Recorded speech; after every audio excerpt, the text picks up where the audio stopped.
एक बार फिर mission take classes में आप सभी का स्वागत। 3 फेज मोटर के 10 अति महत्वपूर्ण प्रश्न लेकर फिर आए हैं। ये न्यूमेरिकल से हैं ज़्यादातर। आइए देखते हैं। Question number 1। एक 4 पोल 50 जेट प्रेरण मोटर 1470 आरपीएम पर चल रही है। स्लिप का मान क्या होगा? आइए देखते हैं इसको सोल्यूशन कैसे करेंगे। हम एन बराबर निकालेंगे 120, एफ का मान 50 बटा पी का मान 4, तो 4 तियाँ 12, तो यहाँ पे आ गया 1500। 1500 आरपीएम आपको एनएस मिल गया। एनएस कितना मिल गया? 1500 आरपीएम। फिर दोबारा क्या करेंगे? दोबारा करना है, एनएस मिल गया। अब हमें स्लिप निकालना है। अब हमें स्लिप निकालना है। एस बराबर एनएस माइनस एनआर। एनएस है 1500, एनआर है 1470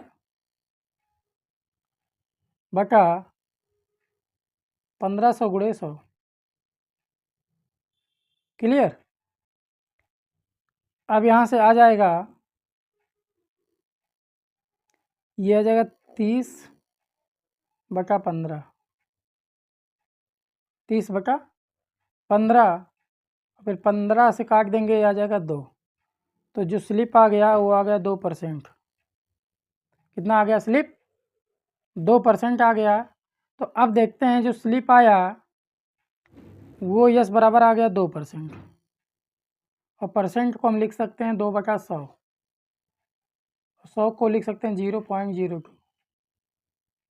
0.02। तो इस तरीके से जो ऑप्शन सही होगा, ऑप्शन नंबर 2 आपका सही होगा। बहुत इंपॉर्टेंट न्यूमेरिकल है, ध्यान दीजिएगा। आगे एक 3 पोल क्वेश्चन नंबर 2। एक 4 पोल 3 फेज प्रेरण मोटर 4% स्लिप के साथ पूर्ण भार पर 720 आरपीएम पर चल रही है, तो सप्लाई आवृत्ति क्या होगी? यहाँ भी ध्यान दीजिएगा। 4 पोल 3 फेज प्रेरण मोटर, 4 पोल 3 फेज प्रेरण मोटर। तो सबसे पहले हम निकालेंगे यहाँ से स्लिप। क्या निकालेंगे? स्लिप दिया है आपको।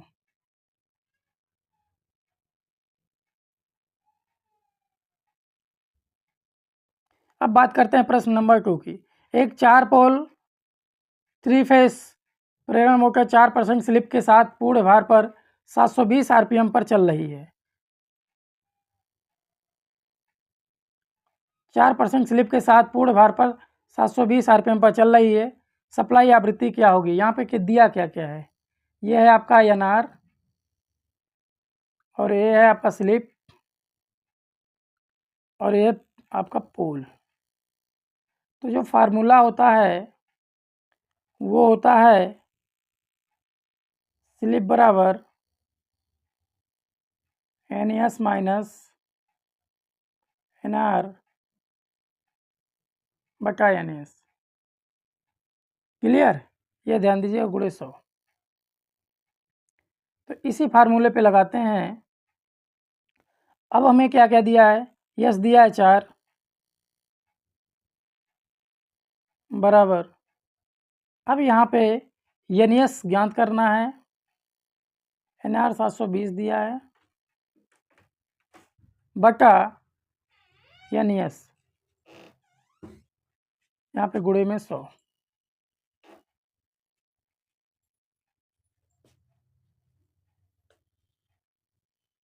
क्लियर? अब यहाँ पे ये 4 से काट देंगे, 25 बार जाएगा। क्या जाएगा? 25 बार। तो यहाँ 25 एनएस हो जाएगा, और यहाँ 1 एनएस आएगा। तो यहाँ से आ जाएगा, इसको घटाने हल करने पे 24 एनएस बराबर 720 गुणे 25, तो 24 तियाँ 72, 24 तियाँ 72, 30 आ गया। तो यहाँ पे आ जाएगा 25 तियाँ 75, मतलब यानी कि 750।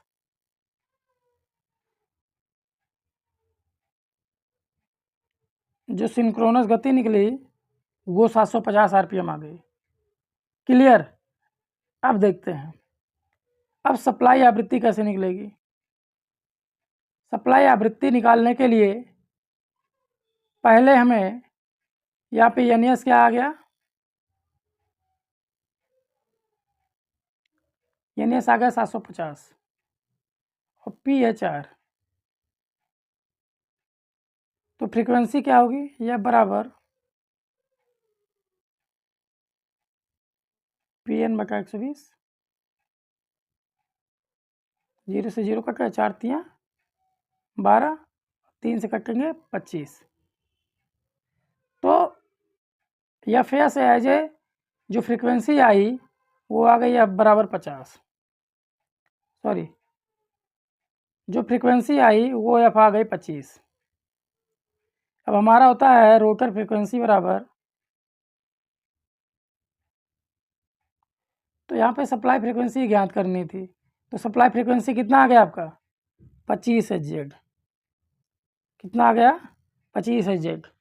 ध्यान दीजिएगा, इस तरीके से क्वेश्चन आसानी से सॉल्व करने का प्रयास करिएगा। अब बात करते हैं 15% आपूर्ति वोल्टेज कम करने पर प्रेरण मोटर का आघूर्ण कितना कम हो जाएगा, 40%, 20%, 5%, नन। एक फार्मूला होता है कि समानुपात वी स्क्वायर।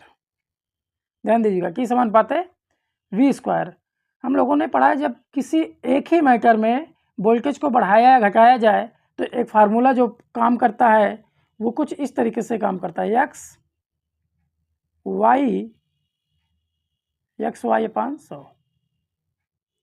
तो यहाँ पे अगर कम कर रहा है तो minus minus minus minus plus, तो कितना 15% बढ़ा रहा है तो -15 -15 प्लस 15 225 2.25, क्योंकि नीचे 100 है, तो 15 15 30, 30 में से 2.75 2.25 घटाएंगे तो आ जाएगा आपका 27.75, 27.75% की कमी होगी, जो यहाँ ऑप्शन नहीं है, इसलिए ऑप्शन नंबर 4 सही होगा। ये फार्मूला ध्यान रखिएगा। क्लियर। अब बात करते हैं क्वेश्चन नंबर 4। प्रेरण मोटर की स्लिप निगेटिव होती है जब, प्रेरण मोटर की स्लिप जब निगेटिव होगी है कब, रोटर की स्पीड सिंक्रोनस की स्पीड से अधिक हो, रोटर की स्पीड सिंक्रोनस की स्पीड से कम हो, रोटर की स्पीड सिंक्रोनस की स्पीड के बराबर हो, इनमें से कोई नहीं। रोटर की स्पीड सिंक्रोनस की स्पीड से अधिक हो, यानी कि एन आर आपका बड़ा हो, किससे, एन एस से, इसलिए ऑप्शन नंबर 1 सही है। क्लियर। एक 10 HP 3 फेज मोटर के मेन स्विच पर कितने एम्पियर का स्विच लगेगा। अब ध्यान दीजिएगा, मेन स्विच की बात करेगा तो HP का 2.5 गुना करना है, HP का 2.5 गुना करना है। जब मेन स्विच की बात करेगा तो HP का 2.5 गुना करना है, तो 10 HP है तो 2.5 गुना करेंगे 10 गुणे 2.5, तो यहाँ पे जो आएगा कितना 25 एम्पियर। 25 एम्पियर ऑप्शन नहीं है, इसलिए हम टिक करेंगे 30 एम्पियर। क्लियर। मेन स्विच पर जो लगेगा वो 2.5 गुना लगेगा, और जबकि पूर्ण भार धारा HP का 1.5 गुना होता है। क्लियर। इसके पहले ये 3 फेज मोटर के पहले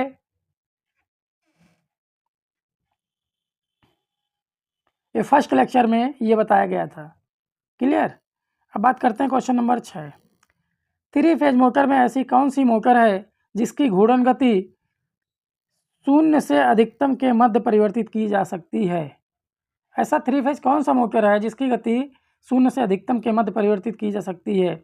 slip ring motor, squirrel cage motor, commutator motor, उपरोक्त सभी। तो एक ऐसा मोटर है कम्यूटेटर जिसकी गति 0 से हाई तक बदली जा सकती है आसानी से, इसका नाम है कम्यूटेटर मोटर। तो इस तरीके से ऑप्शन नंबर 3 सही है। अब बात करते हैं क्वेश्चन नंबर 7। इंडक्शन मोटर में स्टार्टर का उपयोग क्यों किया जाता है। ये स्टार नहीं है, स्टार्टर है, ध्यान दीजिएगा, ये स्टार्टर है। इंडक्शन मोटर में स्टार्टर का उपयोग क्यों किया जाता है। प्रारंभिक फ्रीक्वेंसी मान नियंत्रण, अंतिम धारा मान नियंत्रण, प्रारंभिक वोल्टेज मान नियंत्रण, प्रारंभिक धारा मान नियंत्रण। ये ऑप्शन नंबर 4 सही है। स्टार्टिंग करंट के मान को नियंत्रण करने के लिए स्टार्टर का यूज किया जाता है। अब बात करते हैं क्वेश्चन नंबर 8। इंडक्शन मोटर के टार्क की गणना होती है। इंडक्शन मोटर के टार्क की गणना होती है डीसी मोटर की तरह, एसी मोटर की तरह, सिंक्रोनस मोटर की तरह, स्टेपर मोटर की तरह। तो यहाँ पे होगा डीसी मोटर की तरह इंडक्शन मोटर के टार्क की गणना होती है। अब बात करते हैं क्वेश्चन नंबर 9। जब स्लिप रिंग प्रेरण की शुरुआत में रोटर प्रतिरोध अधिक होता है तो, जब स्लिप रिंग प्रेरण की शुरुआत में रोटर प्रतिरोध अधिक होता है तो शक्ति गुणांक बढ़ता है, धारा घटती है और बलागुण बढ़ता है। ये ऑप्शन नंबर फर्स्ट सही है। यहाँ पे ऑप्शन नंबर 1 सही है। अब देखिएगा, यदि प्रतिरोध बढ़ेगा, ध्यान दीजिएगा, यदि प्रतिरोध बढ़ेगा तो धारा घटेगी और धारा घटेगी तो पीएफ बढ़ेगा। क्लियर? अब हमें 3 चीज़ मिल गया, पावर फैक्टर बढ़ता है और धारा घटती है। क्लियर? क्योंकि ऐसा किसी ऑप्शन में नहीं है, इसलिए पहला ऑप्शन सही। अब ये टॉपिक एकदम एनालिसिस करना होगा तभी होगा। प्रतिरोध, घूर्णक प्रतिरोध अधिक होगा, जब प्रतिरोध अधिक होगा तो धारा का मान कम होगा, धारा का मान कम होगा तो पावर फैक्टर का मान ज़्यादा होगा, तो इसलिए ऑप्शन नंबर सही। अब देखते हैं क्वेश्चन नंबर 10। यदि 10 ध्रुव प्रेरण मोटर के स्टेटर में ईएमएफ की आवृत्ति 50 Hz है और रोटर में ईएमएफ की आवृत्ति 1.5 Hz हो तो सर्पण स्लिप क्या होगा? अब हम जानते हैं कि जो संबंध होता है रोटर फ्रीक्वेंसी और सप्लाई फ्रीक्वेंसी में, वो होता है एफ आर बराबर स्लिप गुणे एफ एस। तो स्लिप ज्ञात करना है तो एस बराबर एफ आर का मान कितना है 1.5 और सप्लाई फ्रीक्वेंसी है 50। क्लियर?